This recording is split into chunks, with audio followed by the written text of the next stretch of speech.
Praise the Lord. Today promise. పేతురు రాసిన మొదటి పత్రిక 1వ అధ్యాయం 14వ వచనం. నేను పరిశుద్ధుడనై ఉన్నాను కనుక మీరును పరిశుద్ధులై ఉండుటని రాయబడి ఉన్నది.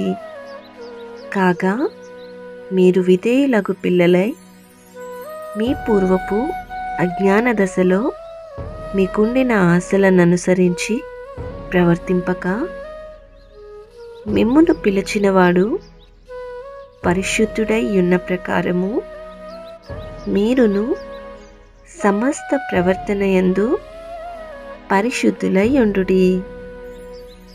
ఆమేన్. ఈ వాగ్దానం మన జీవితాలలో దేవుడు నెరవేర్చునుగాక. God bless you. Presented by Young Holy Team.